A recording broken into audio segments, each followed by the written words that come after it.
The भवन नई दिल्ली लोकसभा का हाल। आज त्याग दिया पार्लियामेंट हाउस, तब सेंट्रल असेंबली कहा जाता था। 8 अप्रैल 1929 को सभा की कार्यवाही शुरू हुई और ऊपर से एक बम आकर गिरा। जोरदार धमाका हुआ, सब धुआं धुआं, अफरा तफरी मच गई। सदस्य इधर उधर भागने लगे। दर्शक बालकनी से बम फेंका गया था, वहां से पर्चे गिरने लगे। फेंकने वाले 3 युवक थे, मजे से खड़े थे, नारे लगा रहे थे, भागने की कोशिश भी नहीं की। उनके बम से कोई नुकसान नहीं हुआ, बस एक खंभे का ग्रेनाइट चटक गया। सुरक्षा कर्मियों ने उन्हें पकड़ लिया। एक के पास से पिस्टल बरामद हुई, नाम भगत सिंह, और बयान बहरों को सुनाने के लिए धमाका किया है। मुकदमा शुरू हो गई। लीगली बम से कोई मरा नहीं था, पर बम फटा तो था, सो एक्सप्लोजिव एक्ट लगा। पर्चे फेंके थे जिसमें सरकार की आलोचना थी, सो राजद्रोह भी था। इन धाराओं में वे 10-15 साल जेल काटकर छूट जाते। बटुकेश्वर दत्त छूटे भी, लेकिन भगत का मामला फंस गया। खुफिया खबर मिली कि उसके पास जो पिस्टल बरामद हुई थी, उससे लाहौर के डीएसपी सैंडर्स का मर्डर हुआ था। सैंडर्स मर्डर कई लोग में पकड़े गए थे। भगत सिंह, राजगुरु सुखदेव, थापर पर 302 लगा। लाहौर के प्रोफेसर का लड़का हंसराज बोहरा पुलिस का वायदा माफ गवाह बन गया। भगत ने कोई झिझक नहीं दिखाई, कहा कि उसने लाला लाजपत राय की मौत का बदला लिया है। यह अखबारों में बड़ी सनसनी थी। भगत ने वकील नहीं किया, जबरदस्त स्पीच देते थे। रोज उनके आग उगलते, सरकारों को आड़े हाथों लेते बयान सुर्खियों में आते और मीडिया में छा जाते। मीडिया कवरेज उसे हीरो बना दिया। पॉपुलैरिटी आसमान छूने लगी। तो वायसराय इरविन ने प्रेस की एंट्री बंद की, ट्रिब्यूनल बनाया। बंद कमरे में फटाफट फैसला हुआ।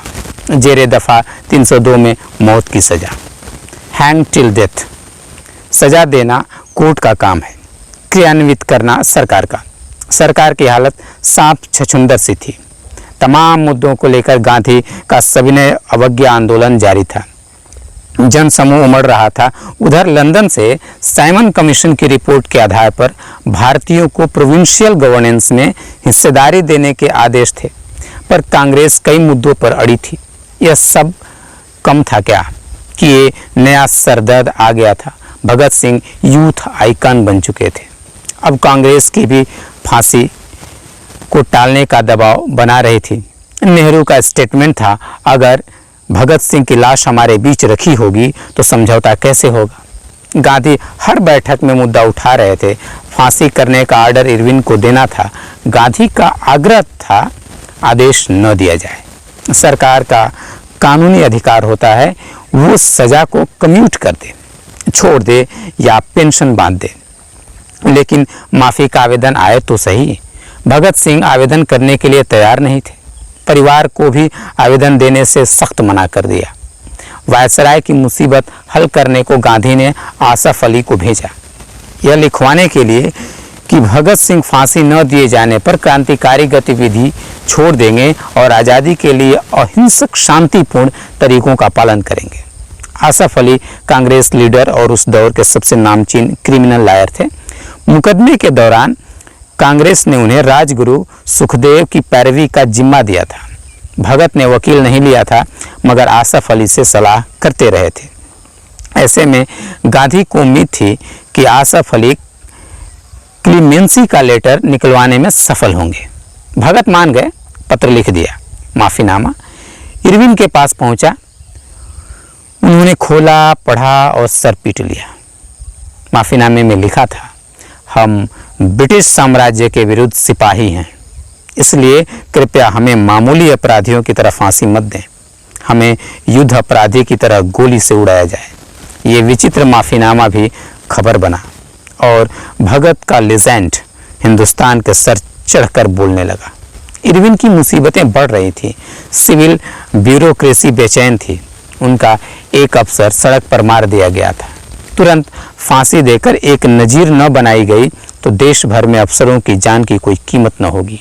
पंजाब के सिविल सर्वेंट्स एसोसिएशन ने फांसी रोकने के खिलाफ हड़ताल और सामूहिक इस्तीफे की धमकी दे दी। उधर भगत के साथियों ने जेल में बेहतर ट्रीटमेंट के लिए भूख हड़ताल शुरू कर दी। 63 दिन भूखे रहने पर यतीन्द्र नाथ दास नाम के एक हड़ताली की मौत हो गई। लाश उनके घर कलकत्ता पहुंची तो बंगाल उद्वेलित हो गया। भगत सिंह भी फिर जनमानस पर छा गए। 23 मार्च 1931 से कांग्रेस का कराची अधिवेशन शुरू होना था। रवाना होने से पहले गांधी ने इरविन को फिर चिट्ठी लिखी।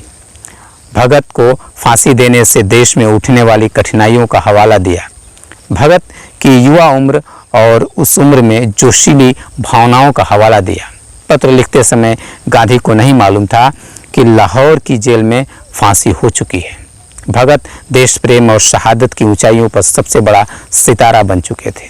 सरकार ने गोपनीयता इतनी बरती कि मृत शरीर तक परिवार को सुपुर्द न किया, जलाकर राख बहा दी। 25 मार्च तक खबर आम हो चुकी थी। कांग्रेसी अधिवेशन में गांधी का स्वागत काले झंडों, काले कपड़ों से बने फूलों से हुआ। गांधी गो बैक के नारे लगे। गांधी पर भगत को न बचा पाने का दोष लगा। आज भी वह कालिख गांधी पर उछाली जाती है। माफ़ी मांगने को स्ट्रेटजी बताने वाले गांधी को भगत की शहादत के रास्ते बताकर गोडसे को जस्टिफाई करते हैं। माफी वीर की तस्वीर से अपवित्र उस सदन में बहुमत और ध्वनि मत का खेल चला, जिसके किसी कोने में भगत सिंह की निशानी खुदी हुई है। सोचता हूँ कि विधायी कामकाज और हंसी ठट्ठों के बीच क्या कभी कोई सांसद उस टूटे हुए ग्रेनाइट से उभरती भगत सिंह की आवाज़ को सुनता भी है।